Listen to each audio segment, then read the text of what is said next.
Sometimes reboots are better. This is not one of those times. This is Watchers on the Couch, Castle Rock. And away we go.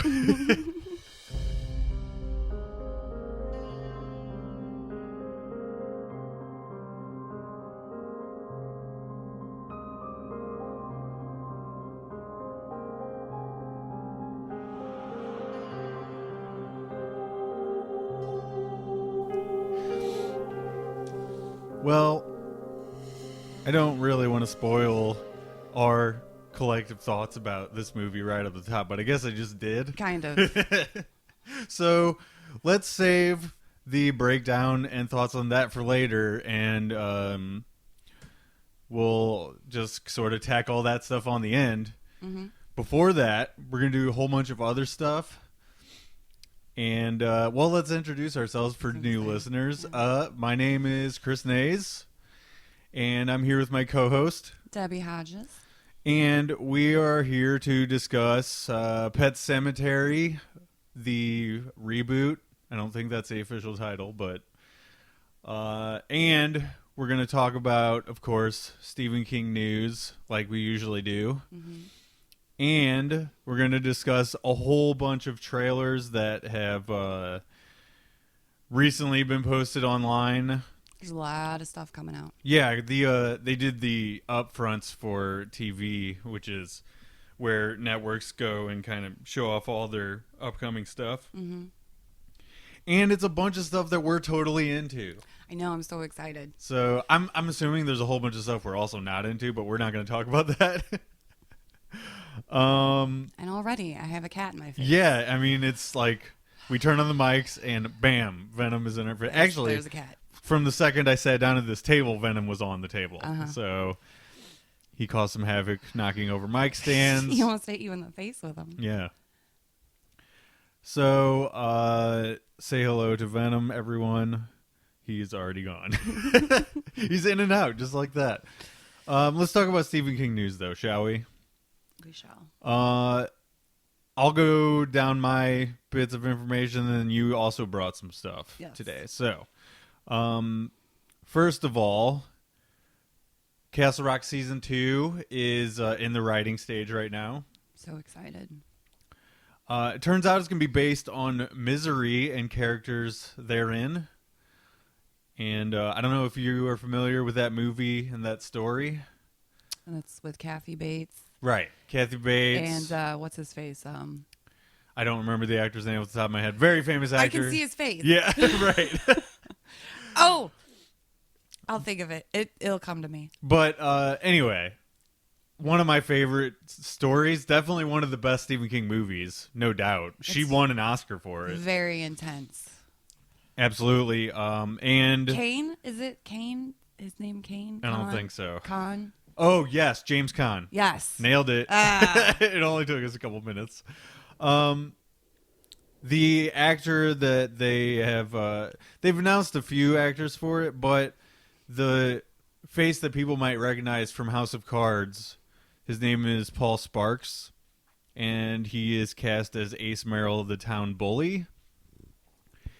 And I think the Merrills are a name that is involved in I was going to say, that sounds like a familiar name. Yeah.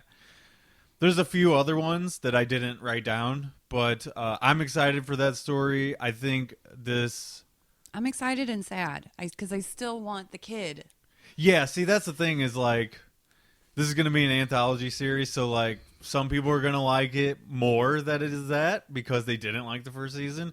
Some people are going to like it less because you're not getting those characters back. We assume. Usually I like anthologies because I like how it starts over. But I think because I got so used to the American Horror Story show and how that's its own season every season, but it's all the same people.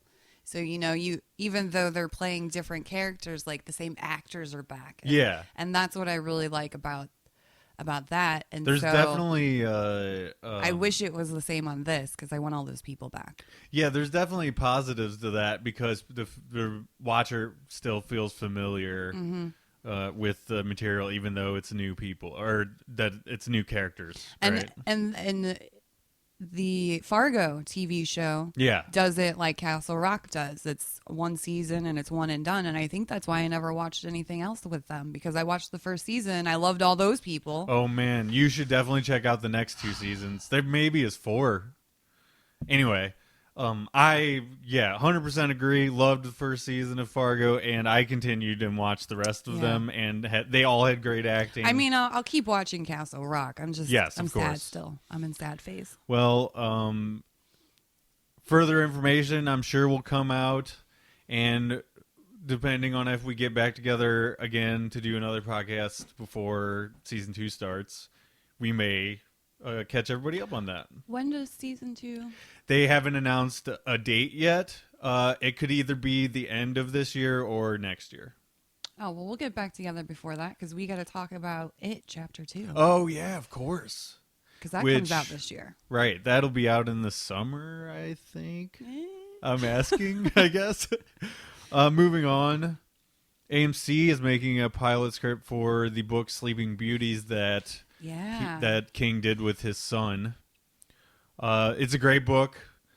I'm definitely looking forward to whatever that's going to be. There's no trailers or anything out for that yet. Have you read that? I am trying to think. I don't think it's a fairly newer one. I think either last year or the year before. I'm trying to remember what the storyline was. I know it has to do. I think it's females all go to sleep at the same time, like they go in cocoons. Right. I only read it once, so that sounds familiar. Yeah, the details are very vague, but it should be cool. I mean, AMC is very good at making shows. Yes. I trust them with their content. You know, of course, they made Breaking Bad. They're the home of Walking Dead, which some people would say that's a bad thing for this series. I disagree, but well, let's move on anyway.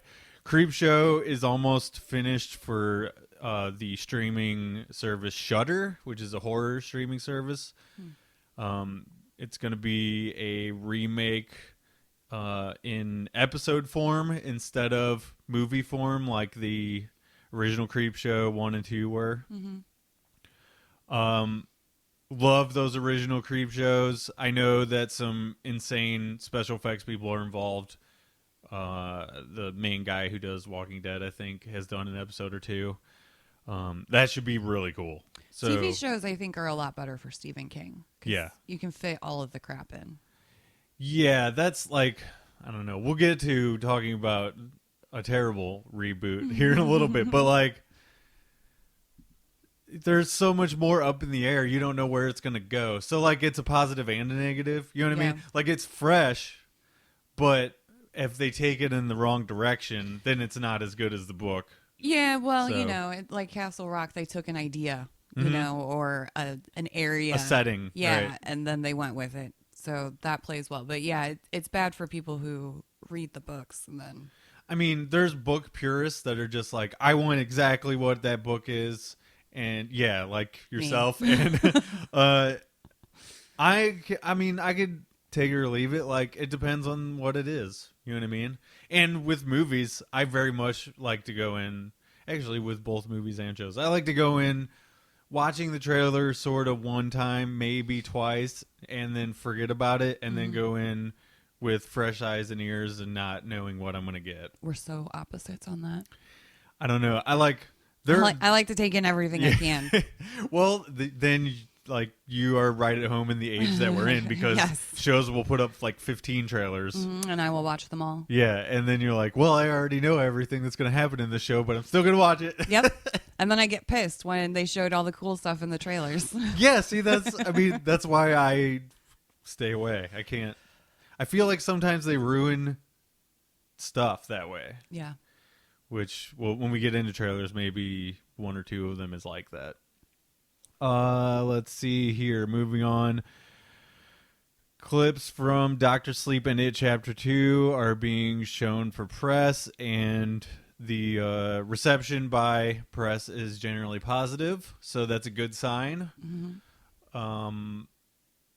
you can't always trust that, though. No. Pet Sematary, early audiences really, really liked it a lot. I think that maybe they were under some kind of hypnosis. Or they changed something. I don't know. It's possible, like yeah. sometimes when those early audiences see something, like the movie changes after that. Yeah, they showed it at whatever that festival is in Austin that, they'll show movies, they'll have bands play. Oh, yeah, that at the SX, at the... Yeah, what is that called? There's South by X. Southwest. Yeah, yeah. I know there's X's. Yeah. That's their shortening of it. Yeah. So, I mean, we'll see, but for this stuff, I have higher expectations than I normally do. For most movies, even the ones that are super hyped, I'm like, keep expectations low. Right. Like Game of Thrones this season, I was like, keep them fucking low. I was one of the people. I don't know are you up on Game of Thrones? Do you know any of that? Okay, so last season, towards the end of it was a little rush, and I voiced my opinion about that, and I was immediately shot down like, "You're wrong. This is awesome that this is happening." I'm like, okay. When we get to next season and we see that they do not that many episodes and they're rushing everything, I think you guys are gonna be singing a different tune. I mean, they rushed it so bad they left cups in the episodes, like 2 different times. Yeah, no, they left water bottles in the last episode. Well, yeah, like two different water thing or drink things they left it. That's how rushed they are. Yeah, and then also there was these compilations of the actors doing press.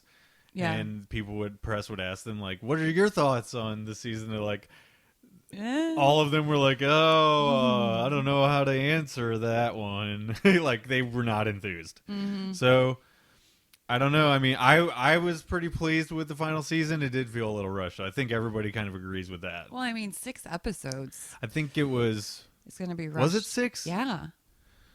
I wasn't sure if it was 6 or 8. No, it was 6. Yeah, it probably should have been 8. Not that many. 8 probably wouldn't have felt nearly as rushed.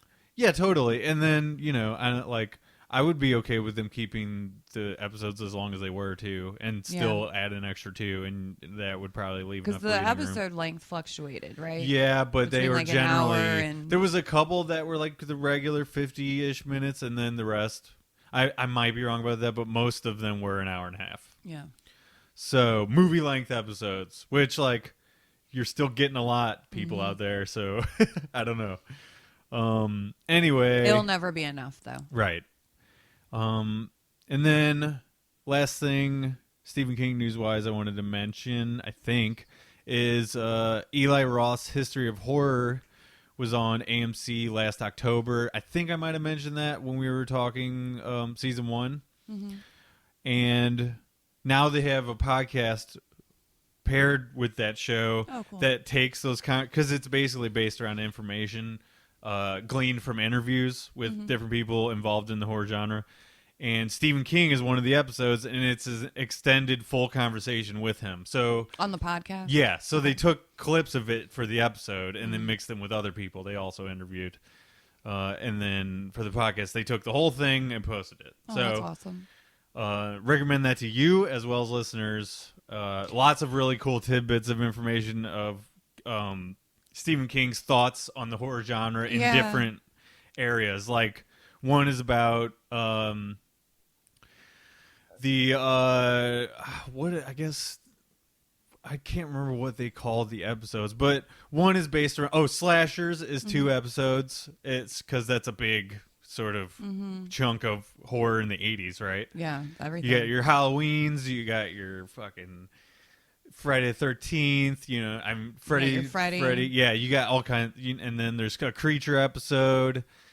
So Steven is, very schooled in all of that stuff. He loves movies too. So, and I'm always interested to hear his thoughts because he always usually says something. He's very well spoken about the genre in general. So, highly recommend Eli Roth's History of Horror podcast. Definitely check that out. And what did you bring to the table? Well, I have just some information on upcoming Stephen King things. Okay. So, Hulu is adapting King's fantasy novel, The Eyes of the Dragon, It's going to be written by Seth Grahame-Smith, who did Pride and Prejudice and Zombies and Abraham Lincoln, Vampire Hunter. The movies. Mm-hmm. Yeah. And Graham also produced It and Child's Play, the new one. So. Oh, sweet. So he'll be the showrunner for that. And I think King wrote that fantasy novel for his daughter as well. So, like, that's a totally unique thing that he did, you know? Yeah, it's the novel's about a fantasy, or it's a fantasy that tells the story of a young prince who was framed for the murder of his father and his brother, who was in the thrall of an evil magician. So that's not horror at all. Pure fantasy. Right. The other thing is, let's see, Apple announced that Julianne Moore would star in a limited series adaptation of King's 2006 novel, Lissy's Story, with King writing all the episodes and J.J. Abrams producing. Well, that's one that I haven't read as well. So that should be good. Yeah. She cries a lot in movies. Yeah. So HBO is going to have a mini series of The Outsider, starring Jason Bateman is producing. Yeah, that's one of his latest novels as well, and it was great. Yeah, and CBS All Access is going to have The Stand as the mini series. Jesus, there's so much coming out. Dr. Sleep featuring Ewan McGregor, and In the Tall Grass, based on a novella written by King and his elder son, Joe Hill. Dr. Sleep is the sequel to The Shining. Right. So we're going to have In the Tall Grass. And then New Line announced that James Wan, who did Aquaman and does all of the, like the Annabelle and all of those type of movies, we're set to collaborate on an adaptation of King's Salem's Lot.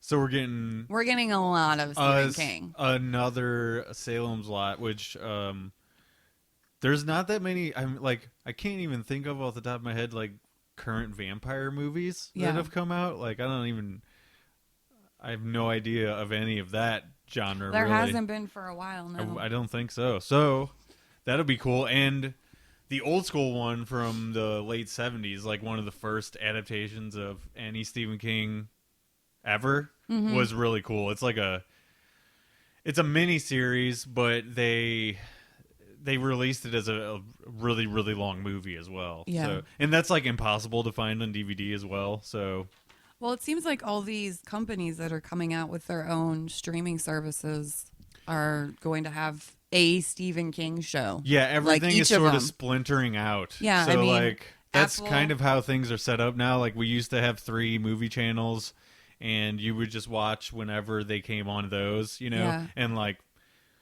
Well, even Charter Spectrum is having original programming. Really? Yeah. And that's a cable network. That's a cable network. I mean, so that's what I'm saying. Like Apple. Well, not even a cable network. It's like a provider. Provider, yeah. I mean, Apple has original programming. CBS All Access is doing their own. I mean, it's just crazy the amount of. Which, by the way, new Twilight Zone on the CBS app or whatever is amazing. I mean, I have to pay for that though, right? Mm-hmm. But,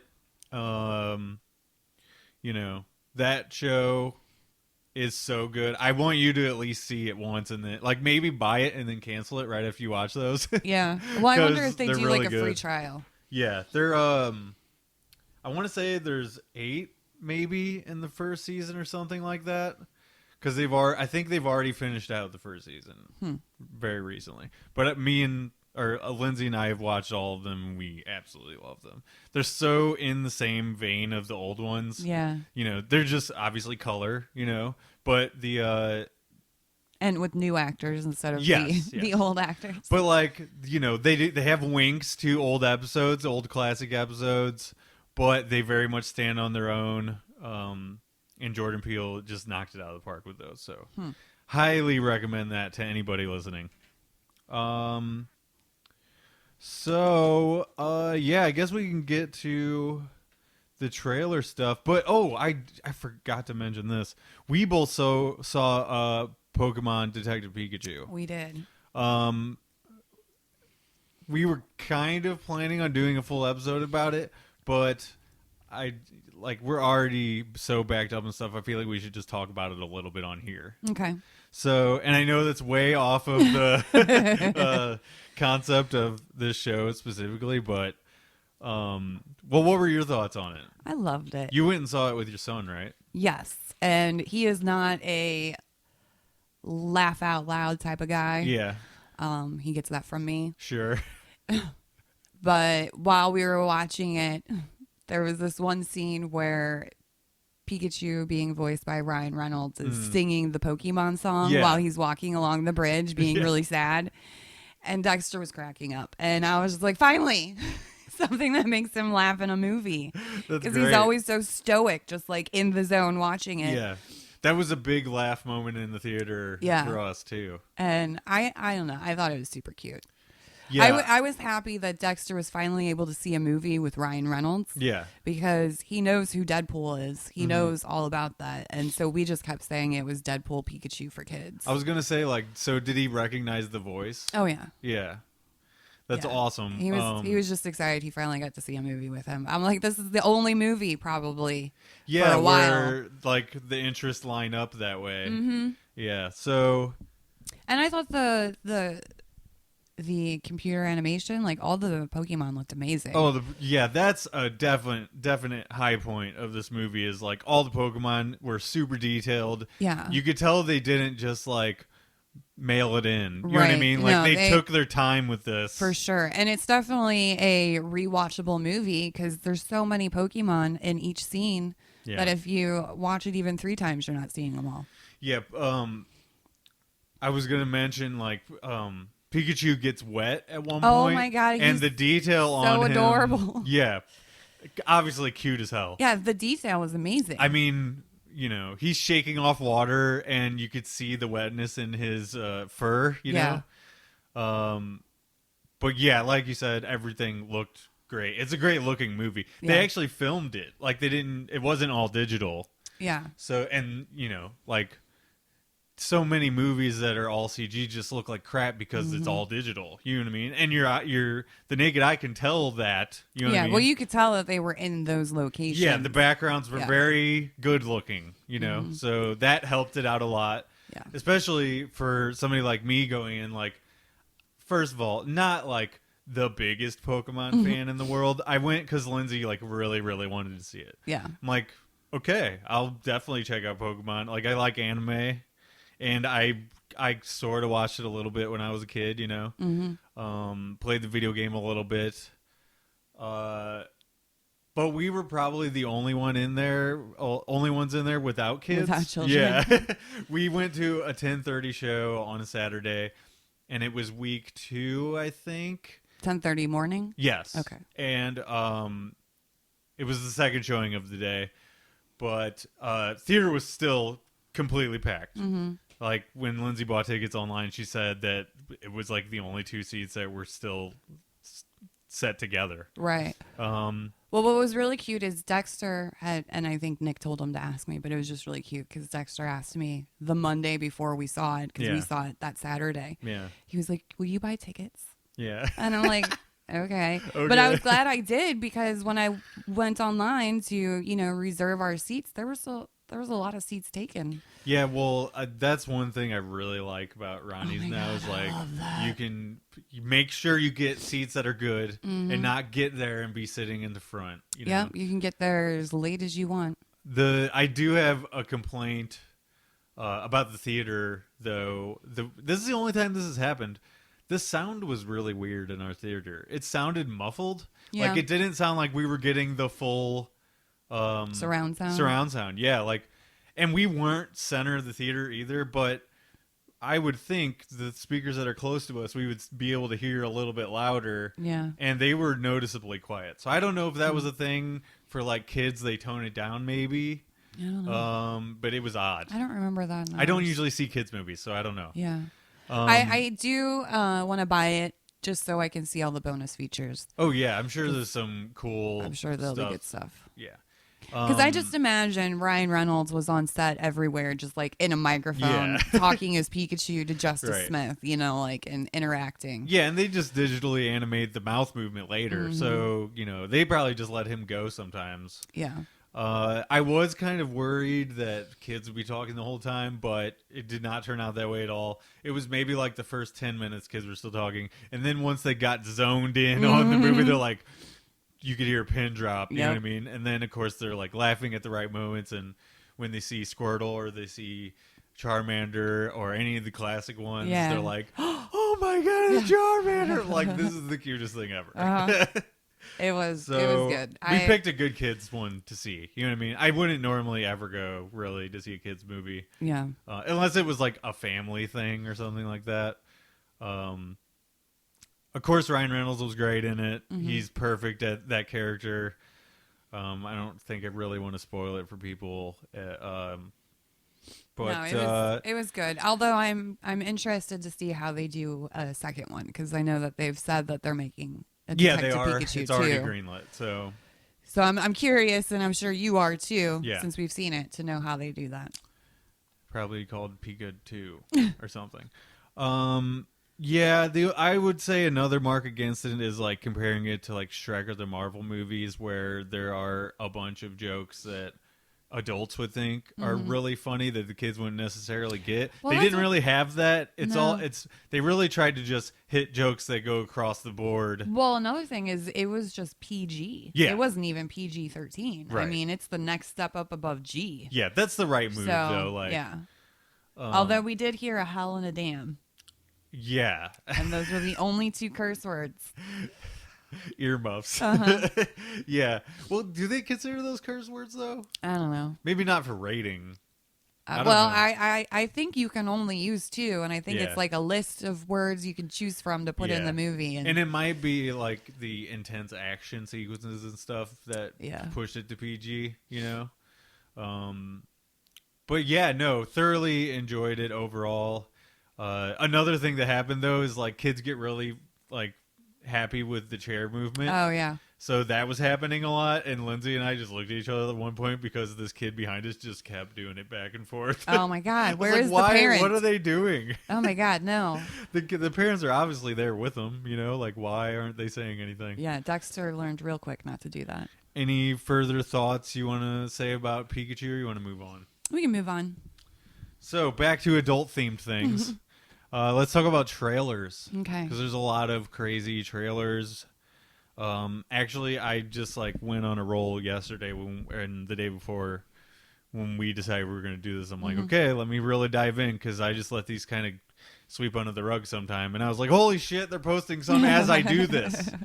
So Black Mirror's season 5 trailer posted. Okay. That's coming out June 5th. So like literally next week. I've never seen it.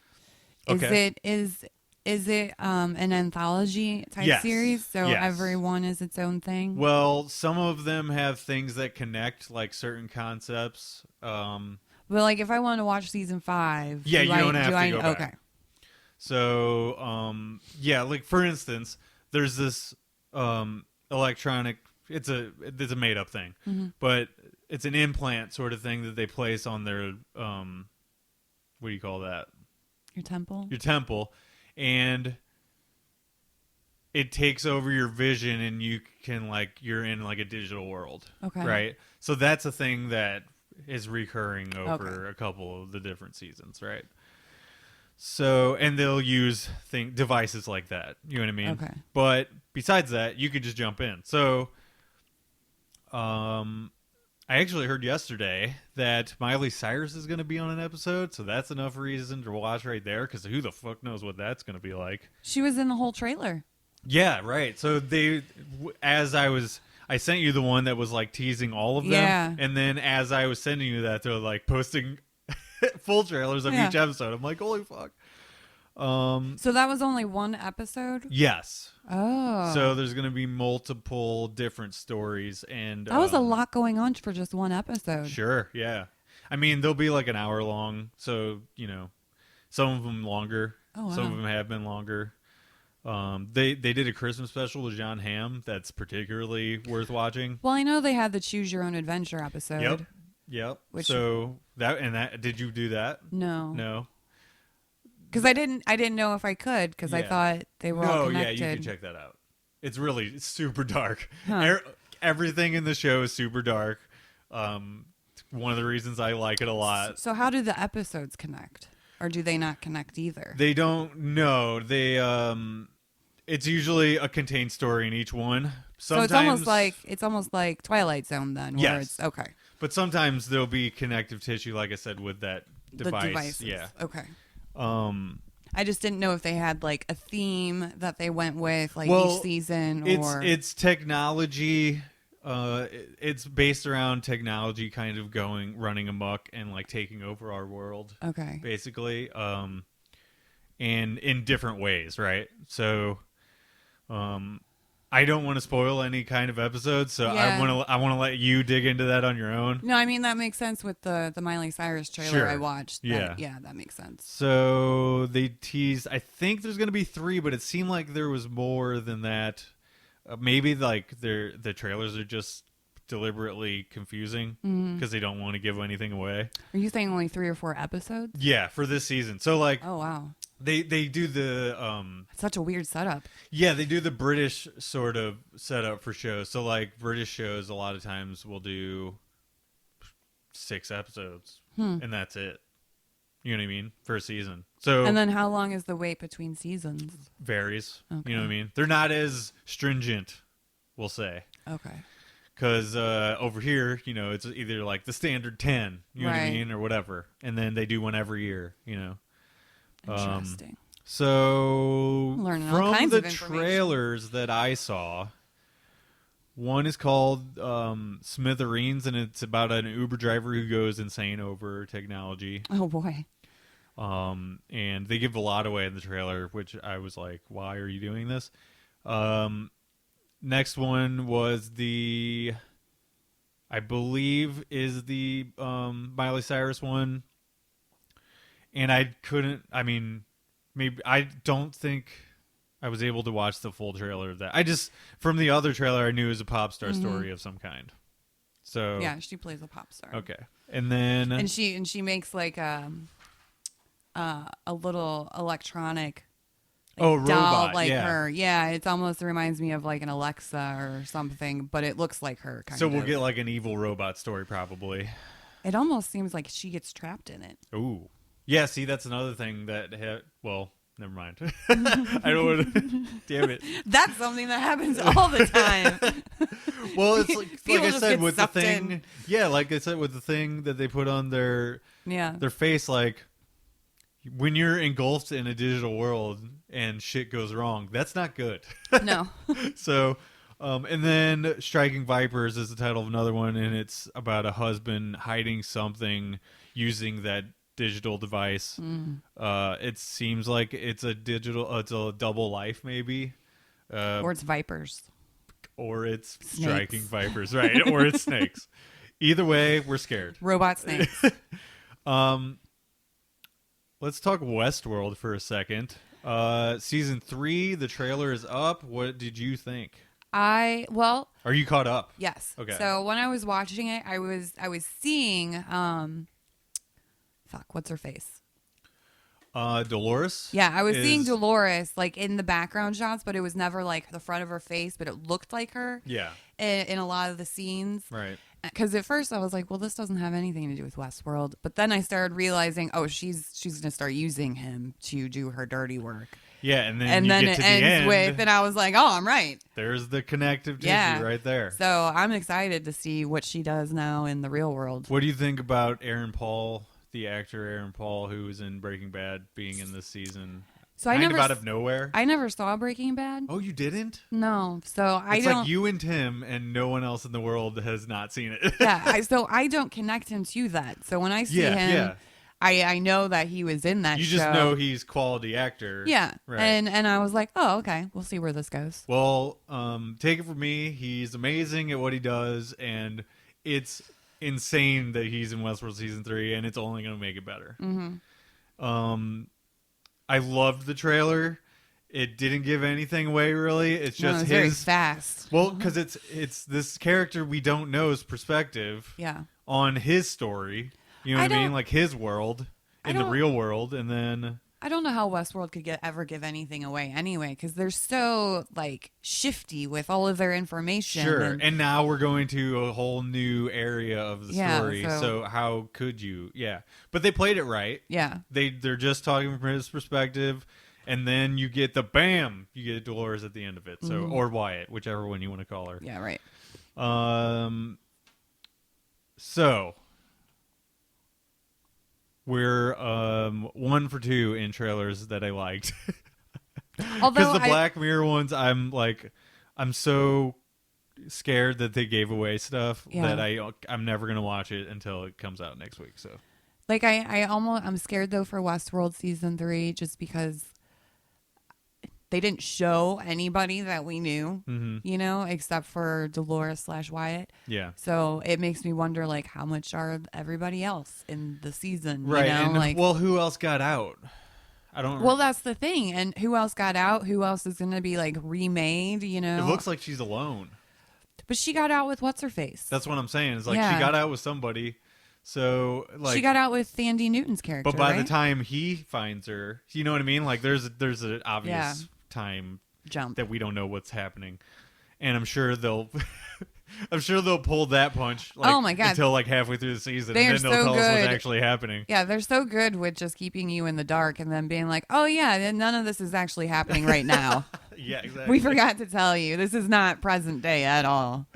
We're in the future. Yeah. So yeah, and then I was gonna mention the stylistic interpretation of whatever time frame this story is taking place in is very evident by the trailer, you know, because you're seeing like, I don't know, was it a flying car? It was something like that. It had like neon lights and shit on it, like Back to the Future 2. So I don't know. I'm a dork for that kind of stuff too. I love that. Can't wait to see what season 3 is going to be. I can't wait for the mind fuck again. Yeah, exactly. That's all that show is. They're going to try to wow us again and confuse us completely, I'm sure. So, which is why they get leeway for taking 2 years for a fucking season. Yeah, I'm fine. Whatever. I got other shows. Yeah. I got wrestling every week to watch. Yeah, it sort of looked like Tokyo-esque, I would say. So I'm super into that. Love it. Can't wait for it. And might as well plug Watchers on the Couch, Westworld season 3, if you want to not be confused about what's going on and have somebody lead you through. Like I listened to Tim and those guys. Oh my God, you need that breakdown. I really did. Like, especially season 2, I was like, I don't know what's happening. Maybe I could help unconfuse myself a little bit. Season 2 was crazy. I need to watch that again because I need to watch it from the beginning, knowing what's going on, so I can watch it with new eyes. You know? I'm sure like it would hold up under a rewatch for sure. Yeah. Well, because you'd be the whole time going, "Oh my God, they are showing me these things." Right. You know. There's the clue. So, I don't know if you saw this trailer or not. Once Upon a Time in Hollywood. Yes. The Tarantino trailer. DiCaprio and Pitt. Yep, it's coming out in July. DiCaprio. Let's see. I wrote down a list of people. DiCaprio, Pitt, Margot Robbie as Sharon Tate. The late Luke Perry. Yeah, Luke Perry's in it. I forgot about that. Kevin Smith's daughter's in it. Yeah, he posted a screenshot of her in the trailer of it. This is an incomplete list. There's more. Al Pacino's in it. Yeah. I can't remember who. It's a star-studded cast. Let's just say that. For sure. It's a Tarantino film. I didn't like the first trailer. I was very confused by it. I didn't know what the movie was going to be. I knew like information across press and stuff about it was going to be about the Manson family. They gave more Manson information away this time. Yes, they very much in the full trailer cleared up what this movie's going to be. The stunt man played by Brad Pitt, I believe. Yeah. He gets introduced to the Manson family in the trailer in a very short clip. But he plays DiCaprio's stuntman. So, and it looks like DiCaprio is playing kind of like an actor whose star has fallen Yeah. or is in the process of doing so. Are you a Tarantino fan? Mm-hmm. Okay, so I'm kind of biased. I love pretty much everything he's ever done. Yeah. So, besides yeah. with the exception of maybe that Kung Fu movie did not Kill Bill, but he did another Kung Fu movie that sort of went under the radar. I can't even remember the name of it, but it wasn't good. I'm very much looking forward to this.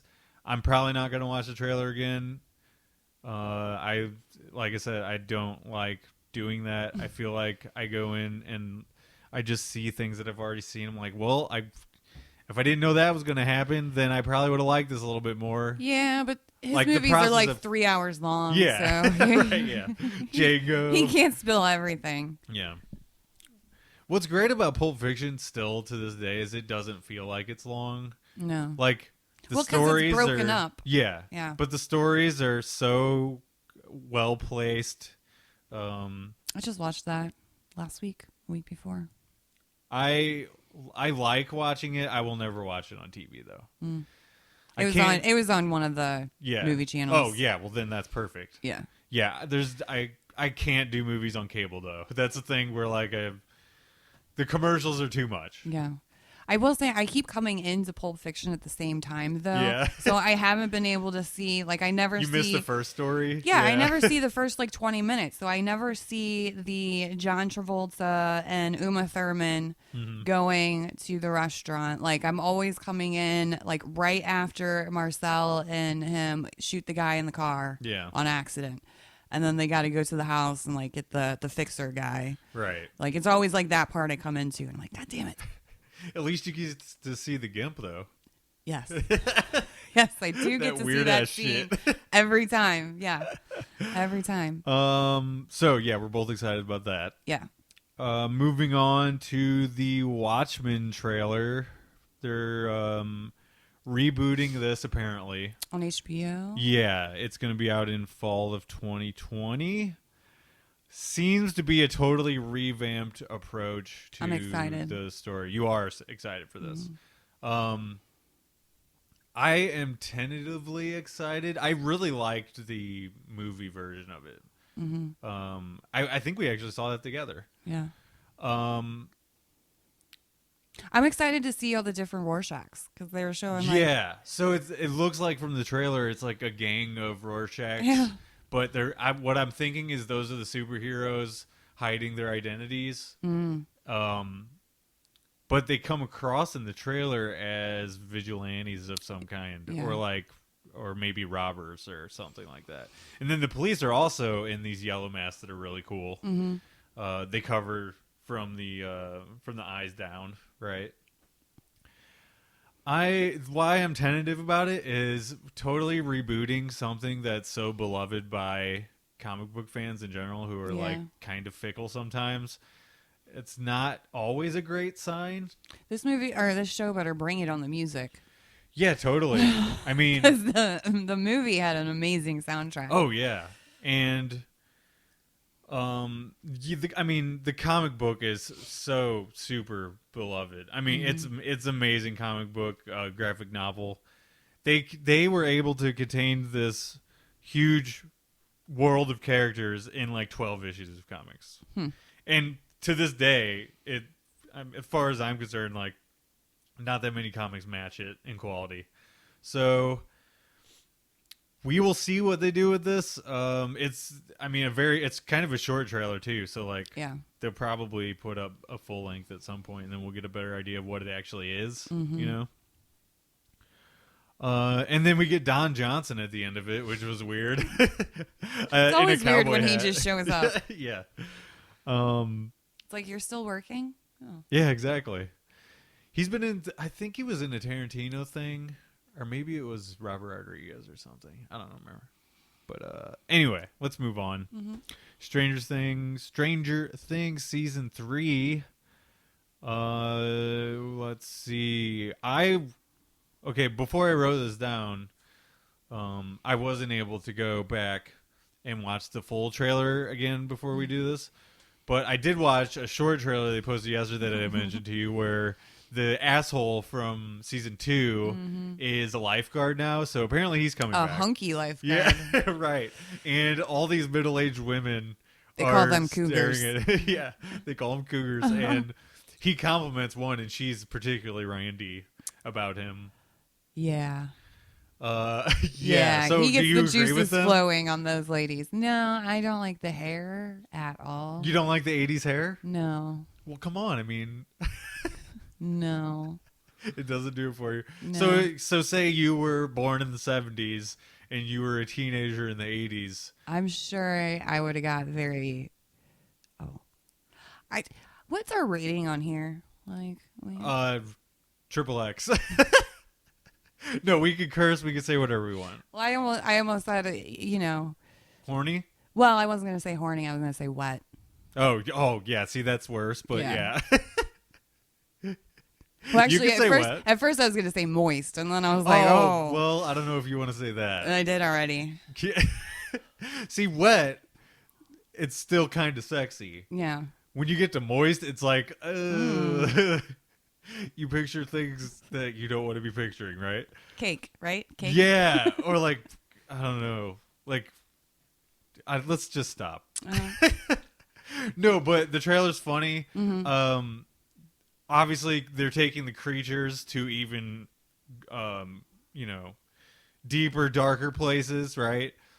I'm so excited for season 3. The creature that they showed in the hallway of the school, I guess it might be, looked crazy. So I don't know. We're gonna get all the same cast back again. Thankfully, the kids are growing up. They are, and what that means is like they're eventually gonna grow out of them doing the show. So we just had to be happy with whatever amount of seasons we get because apparently they're all gonna be good. Mm-hmm. The first 2, I don't know about you, but I was stoked about season 2 and season 1. I was so heartbroken over season 2. Yeah. Poor Bob. But the people that we like are watching the show for, right? Mm-hmm. They're back. So I don't know. I feel like it can only be good. I'm so happy all those kids are like branching off and doing other things. Yep. Like it and she's gonna be in the new Godzilla movie. Yeah. And then what's his face was in Shazam. Yep. Which I still haven't seen. Oh, so good. Okay, I'll get to that. Yeah, that's good. Yeah, I didn't write down the Godzilla King of the Monsters trailer, but if you were listening to this, please go watch that. That trailer, because they showed that during POKÉMON, so we got to see it again. There was a lot going on in that movie. It almost seems like there's way too much going on in that movie. We'll see. I mean, what was that other movie with big monsters fighting each other, like monsters fighting robots? Do you remember what that movie is? Was that in the trailer? No, there's another movie starring Charlie Day from It's Always Sunny. Mm-hmm. And he plays a scientist, but there's... or maybe the movie hasn't... The second or third one hasn't... I don't know. We're getting into stuff we don't even know what we're talking about. But it's basically robots fighting monsters, and they're able to pull it off. So I feel like if there's multiple monsters in this movie, whatever, It was just a very action-packed trailer. Yeah. There was like no downtime. I mean, that's one approach to it, I guess, right? Mm-hmm. Just wow them. Yeah. You don't need to show... Throw as many monsters on the screen as you can. Good thing about that, though, is like there's less story that they're spoiling if they do that. True, because everything's out of context. Yeah, exactly. You're just seeing the action stuff. Mm-hmm. So I'm excited for that, and I'm excited for Stranger Things, and we're moving on to a trailer that you reminded me about, The Dead Don't Die. Mm-hmm. Did you watch this again?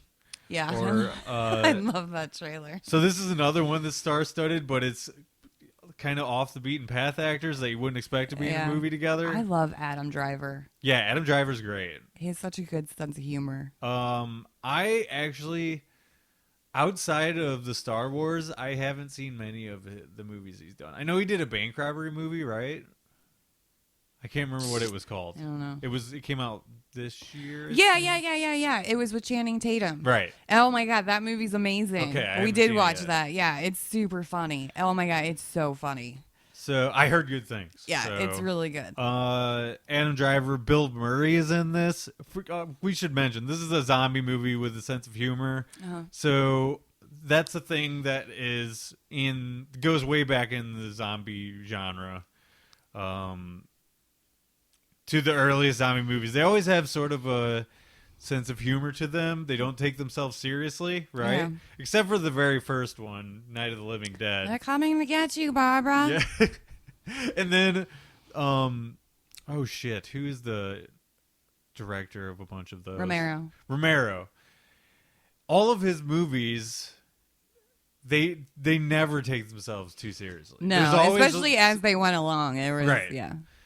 And like, I really just enjoyed that about zombie movies, and I think a lot of these like creature movies and stuff maybe should take note of that when they're trying to do their stuff. Like, don't make it so scary all the fucking time. We can laugh between the people getting their face bitten off. This reminds me of Shaun of the Dead. Oh, totally, yeah. You know.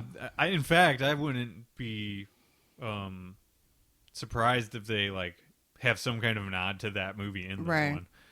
But besides Adam Driver and Bill Murray, we have Danny Glover, Tilda Swinton, who's like an A-list actress, playing, I guess, swordsman. Yeah.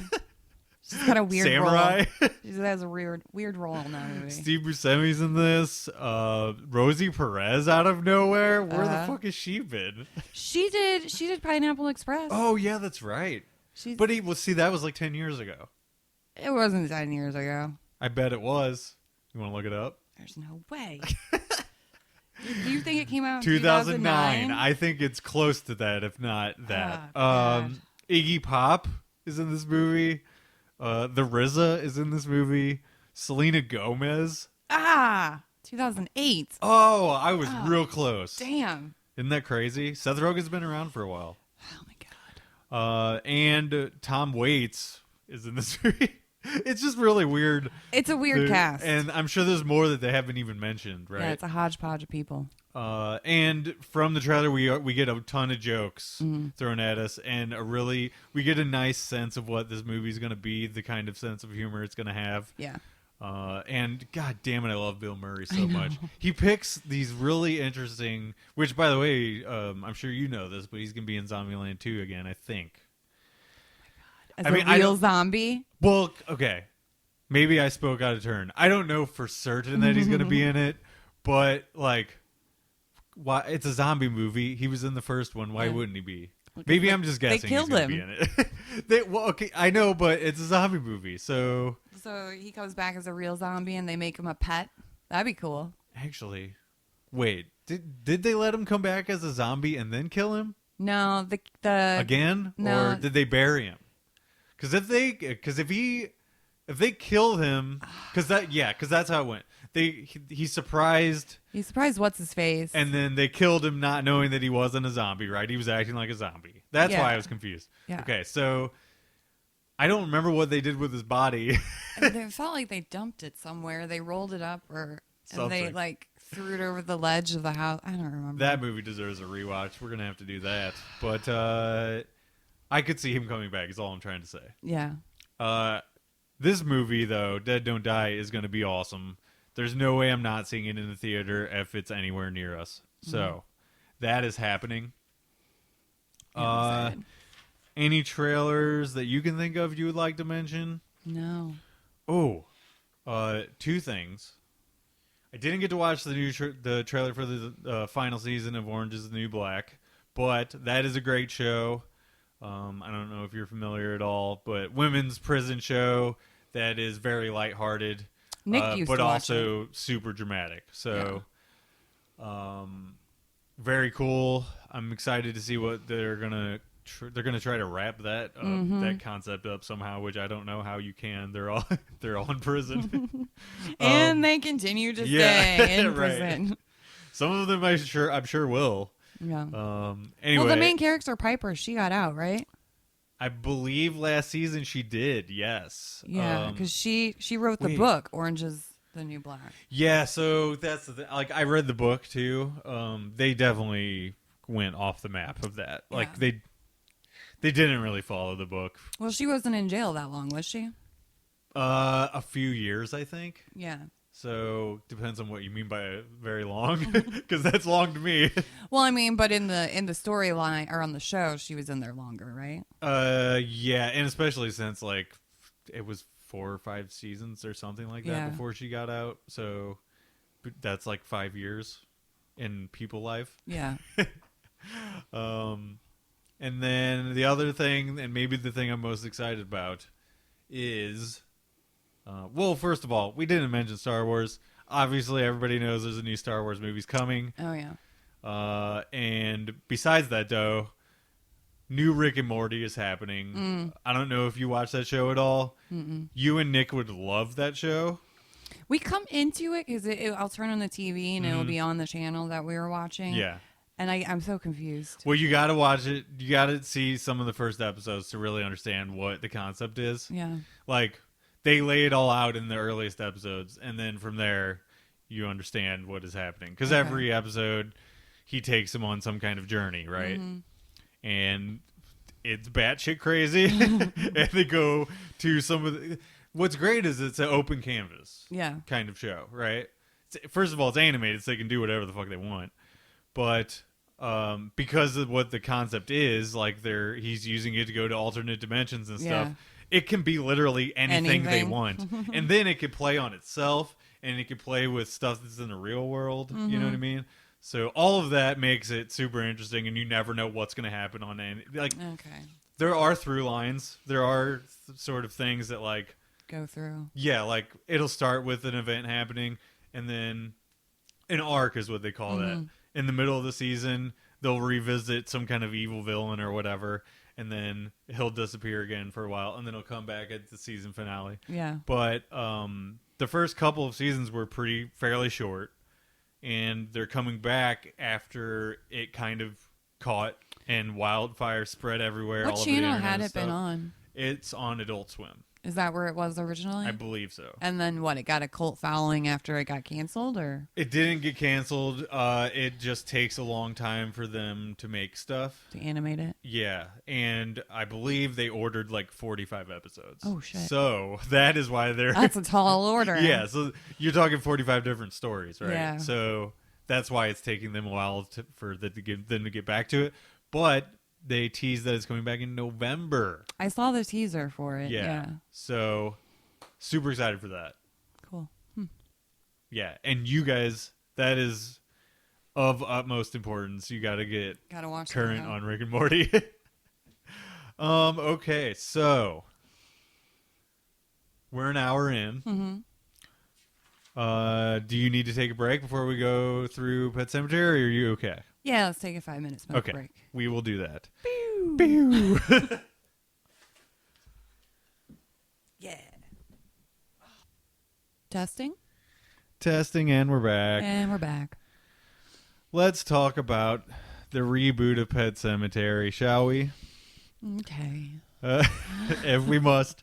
Starring Jason Clarke, Amy Seimetz, and, of course, John Lithgow. Who is probably the best part about this movie, but we'll get to it. Novel, originally 1983, first movie from 1989. Let's refresh about the first movie. What are your thoughts on the first movie? Do you like it? I liked it. It scared me. That little kid Gage was terrifying. Oh, yeah, and that kid was certainly, like... amazing at playing that. Like, to find a kid who could play that role and be that young and sort of like... I'm sure it was hell trying to get him to do those things. I don't know. I mean, it's worth checking out that documentary they put out a couple years ago. I think I've talked about it a little bit on the show, but yeah, and that kid's grown up now, and it's really weird. And he looks exactly the same. Yeah, he doesn't look that different, honestly. No. But his name is Miko Hughes. I'm not sure. I think. Yeah, but I loved the original Pet Sematary, even though it's super cheesy. It's very much a product of the early 90s or late 80s or whatever. I just said it came out in 1999. So going in, you're automatically going to be comparing it to the original story and that first movie. Fuck yeah. So that is sort of a high bar.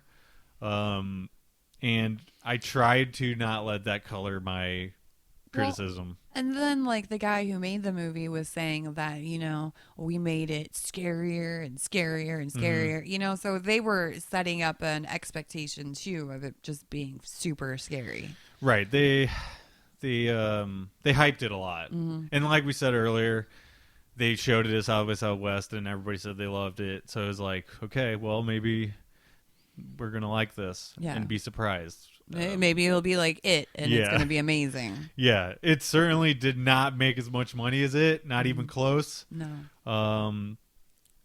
And if you compare it to the money that the original made, it made less. So, not in today's, like in right when you adjust for inflation or whatever. So backstory is that King was a writer in residence at the University of Maine. He rents a house next to a very busy highway. His daughter's cat was killed, and let's see. He was writing basically a retelling of the story of Monkey's Paw from 1902, which has sort of similar resurrection elements, and he just adapted it to a new story that involved his life. Right. The novel was released to end a contract dispute with Doubleday over a payment of $3 million over 60 years. King gave them Pet Sematary to exit the contract. Right. He didn't want it to see the light of day. Right. And it actually sat in his desk for a long time. He thought it was way too dark. Well, what's funny is he didn't think that until after he was finished and he reread it.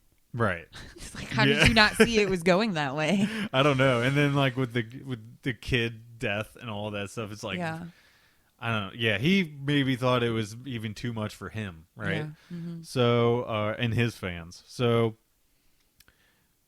basic story is the family moves to the small town Ludlow. Lewis has to work at this university. Ellie sees this pet funeral procession. We're getting into this movie now. The remake, yeah. Right. She goes up to the cemetery and sees the giant deadfall, which the deadfall's even bigger in this version. But they don't focus that much on it. And in the story, it has like this supernatural element to it. Yeah. Like, and the boonies that are behind it have this very supernatural quality to them that they don't really focus on at all. So that's sort of an oversight right at the top, and I was like, okay, well, here we go. And then the neighbor Judd meets Ellie right in front of the deadfall at the Pet Sematary, right? Yeah. And he has a different accent. It's not really the same sort of thing that the original actor did. Yeah. Which, that's fine. Whatever. You know what I mean? Like, you're not going to be able to match what every cadence, what the Munster guy did. Yeah. First thing, positive thing I got out of this movie was where we get Victor Pascal. The gore, the actual physical makeup that they did for this, non-digital makeup. They maybe added probably a little bit of blood and stuff, but it was pretty intense. Yeah, the gore was definitely like eye-opening work. Yeah. It's like, whoa, this is bad, you know? I really like the version they did in the first one too, but this one was way more intense. Kind of like stomach turning a little bit, that bad. Like what it would really look like if somebody got smashed by a car, right? Yeah. So, very quickly, Judd finds Church dead in the road. The road is a little bit less threatening in this one than the old movie, but they do kind of like flash at it. It just seemed like a weird random road to have semis driving on. Sure. And I don't know. I mean, it's not that far out of like expectation though, right? Yeah. It's not like they totally changed it around or anything like that. Yeah. It's just it seemed a little bit less threatening to me. Victor it seems to be like repaying Lewis, like when he comes back in his mind and he comes he walks into his bedroom, right?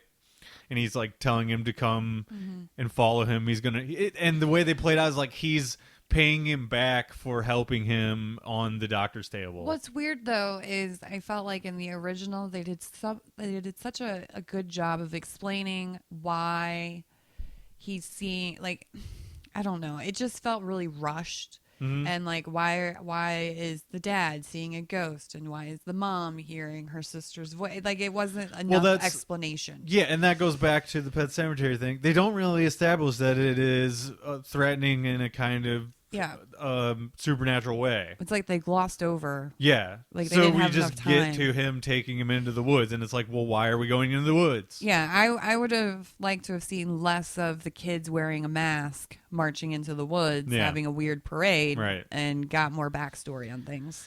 Yeah, and with this whole Victor Pascal thing, it's like it seems like he's an aberration of the evil spirit himself. Because he's helping him do this nefarious thing when that's not really what it's supposed to be. No, he was trying to stop him. Yeah. So, misstep, big time. The cat comes back, and I don't know about you, but like I liked the other cat better. I don't think that this cat seemed as creepy or gross, really. No, he was super cute. Yeah, exactly. Like, why'd you pick a cute cat? Well, and it's supposed to be a mean, like, dirty, like, shitty cat, right? They had, like, 5 or 6 different churches, too. Right. Like, each cat had its own specialty of what it would do on command, and each cat was just cute. And I think they, like, painted the cats and stuff. So I get, like, that's cool, but the cat didn't seem that threatening to me. And then, so... Oh, okay. I don't see. I wrote these notes a couple of weeks ago when we were going to do this, so it's coming back to me. But here's what I wrote: always had a little trouble with Judd taking him to the burial grounds. There's a little bit better of a setup in this one where they have a sort of powwow. Yeah, but it almost seemed like he did it on purpose. Yeah, well, he does. He got screwed over with it. So. Yeah, he tells him the story about his dog. Yeah, they don't ever show the dog though, so like. It doesn't feel as real. Yeah, but it just seemed like he was setting him up for failure. Yeah, and like, I don't know. In the story, it's like forces pull him there. It's not really that. I don't know. It's not. I think they explain that later. That Judd says forces pulled him there, right? Yeah. But they don't establish that ahead of the thing. It just seems you're just wondering, why is this creepy neighbor taking him there? Yeah, you still haven't established why. Yeah, so the movie didn't develop like the relationships. Yeah, the whole first act is a mess. Yeah, and that's very important to set up the rest of the movie. Obviously, yeah. You need to lay all that groundwork out. So Church comes back and he's a bad kitty. Oh, bad kitty. They have the birthday party. And Ellie is in the street to go get Church. After she sees him for the first time, she's like, "Is that Church?" He goes running after him. Gage follows, and this is where we get the shit that we saw in the trailer already. So it's like, okay, if this is the fake out, why did you show us in the trailer? You know what I'm saying? We find out later why they showed us the one fake out, because there's going to be another one. But don't show us either of them. Yeah. You know what I'm saying? Like, or they just figured you knew it already. That's why. Well, I mean, everybody who knows the story. First of all, they're assuming everybody just knows the story. Nope, wrong. Well, you gotta assume everybody's going in free of anything. That's why they didn't explain anything. So, I guess, but that's very assumptuous of them. That's not how you tell a story, right? Exactly. So, Gage follows her into the street. And then we get the fake out that Ellie gets hit instead, right? And there's no gore in that at all. No. Which, I think, sort of a mistake. Like, you don't have to show it, but when we get to her coming back, it's like, well, she doesn't even look that messed up for a fucking tractor trailer running her over or knocking her into the woods or whatever. Yeah. And of course, like, the grief of the parents finding her is definitely emotionally important for the story. Mm-hmm. That's what they were going for. Show them instead, and then you connect with them, right? If you're a parent, especially. Yeah. But I don't know. I feel like if you're going for more shock, like why not just show her a little bit at least? Here's what I wrote next. Filmmakers apparently wanted to temper expectations about the kid switch, so they put it in the trailer. I guess that's as good of an explanation as I could get. But I disagree with that choice completely. Don't fucking put that in the trailer. Yeah.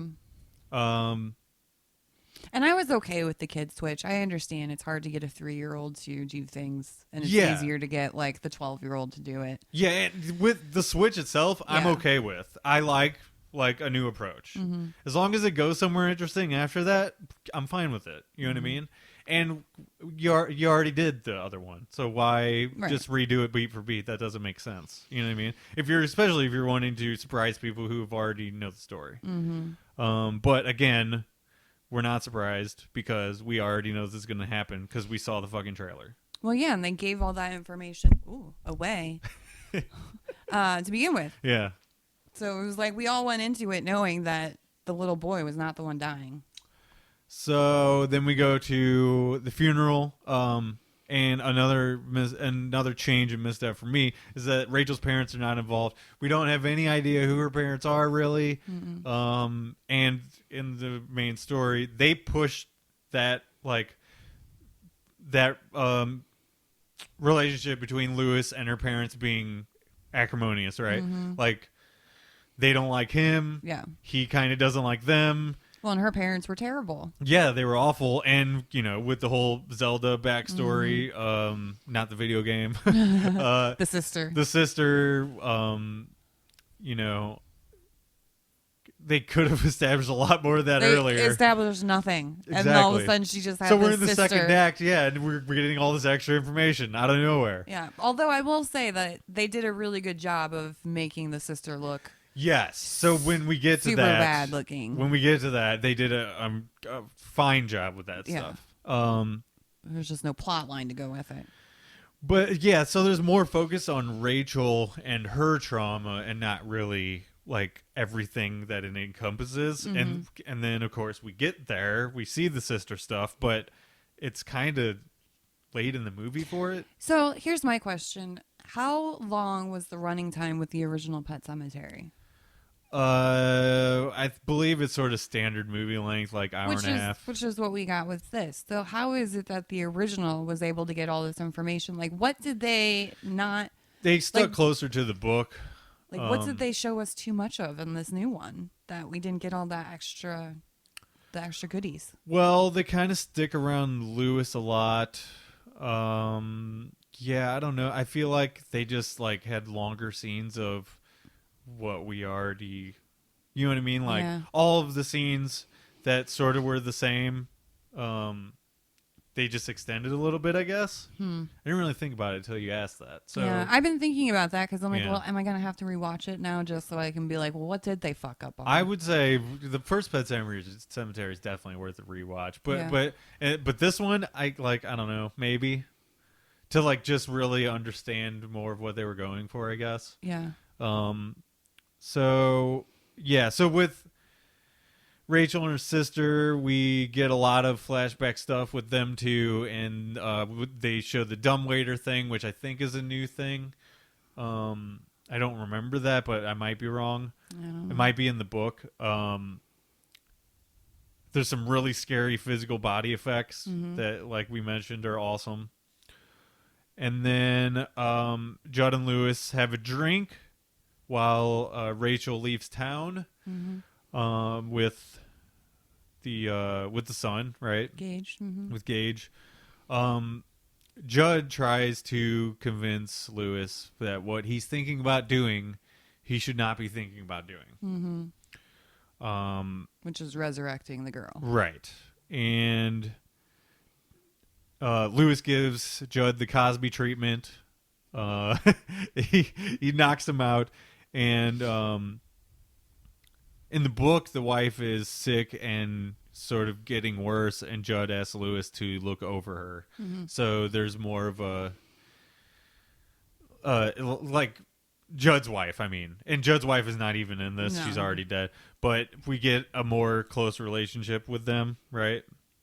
So instead, we just have this neighbor. Yeah. And that you don't really get that much of how close they are. Like, they grow closer over Lewis taking care, and that's sort of what leads him to helping Lewis, right? Yeah, we don't get any of this backstory. Right. So if you leave a whole bunch of stuff out, it makes the body, it makes everything less strong, right? So let's see here. So Ellie is back after Lewis puts her in the pet cemetery, right?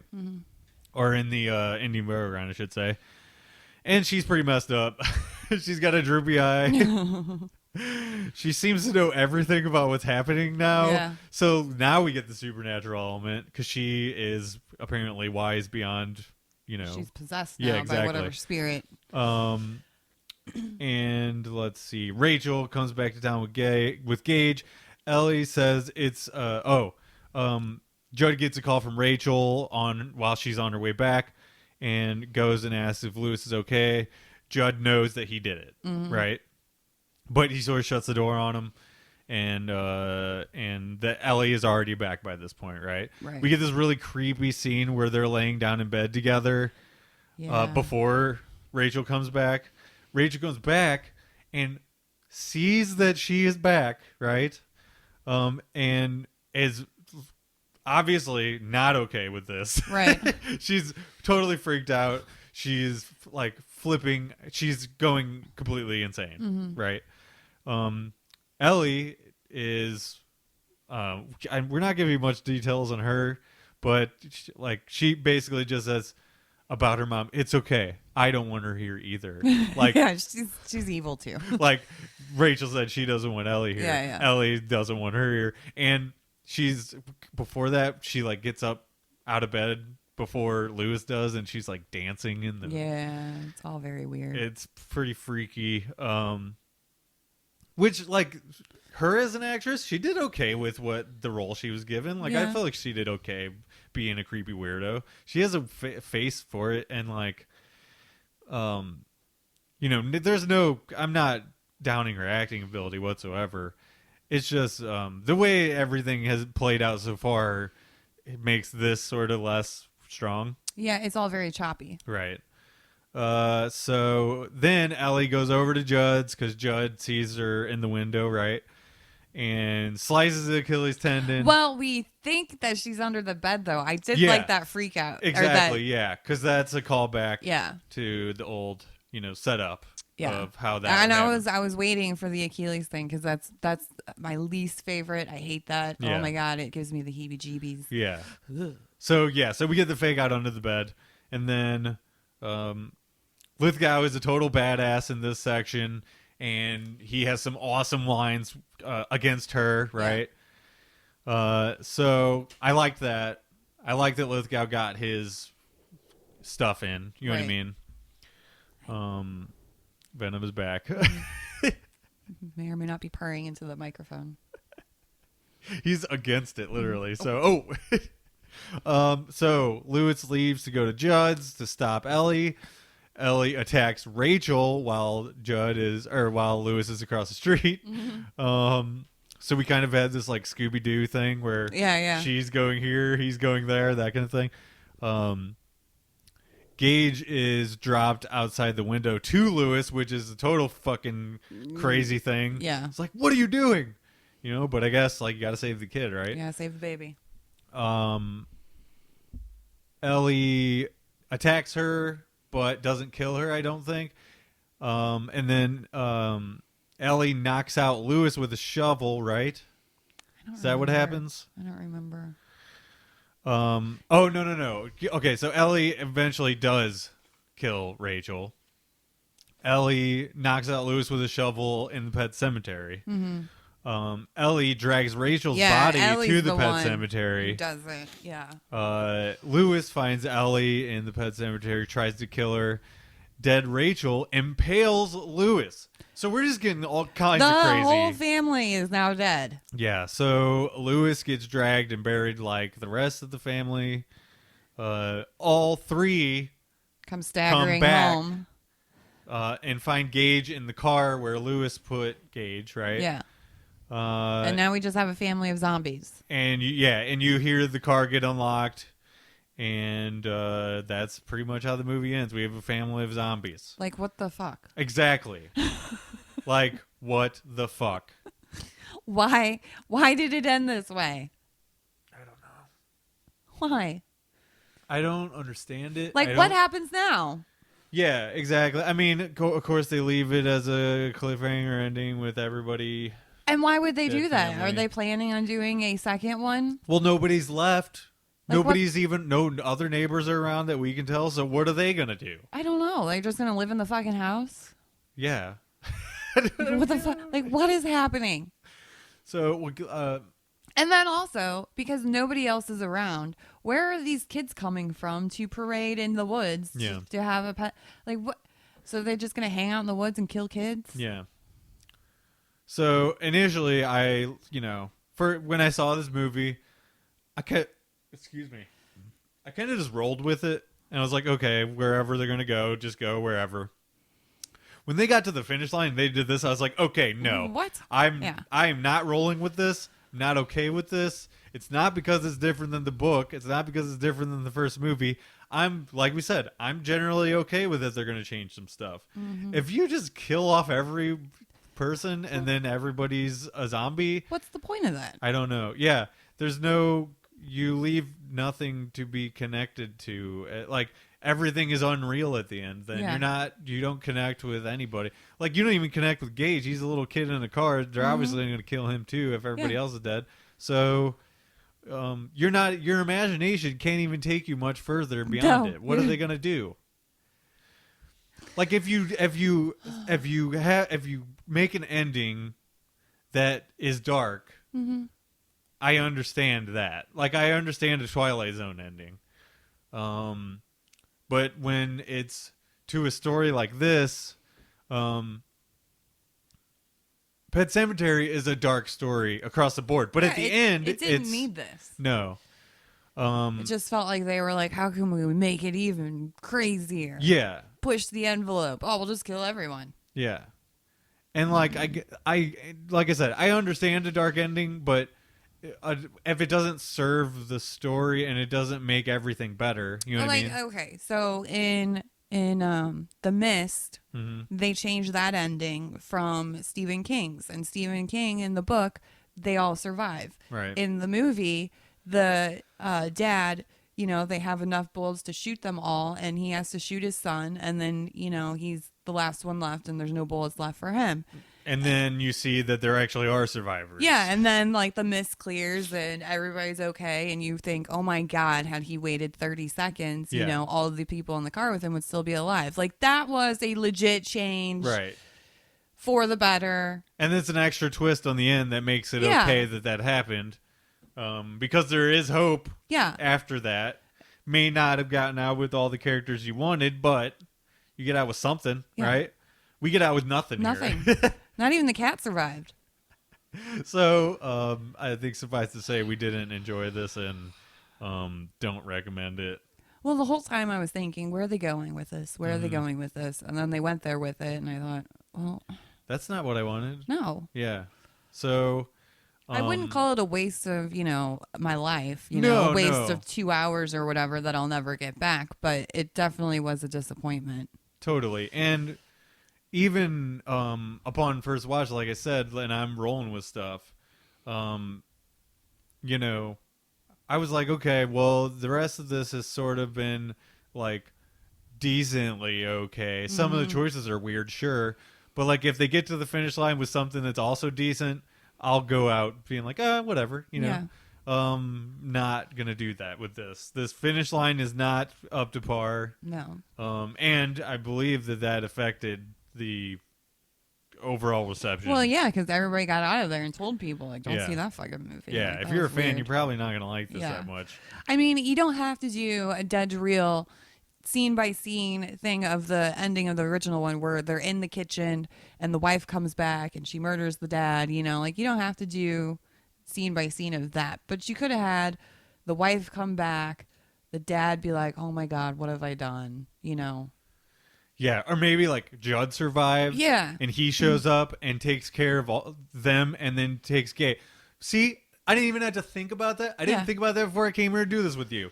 That's a way better ending. Yeah. If they're going to change it, Yeah. somebody has to save the kid. If the kid survived, if you change the story and the kid survived getting run over by a car, then...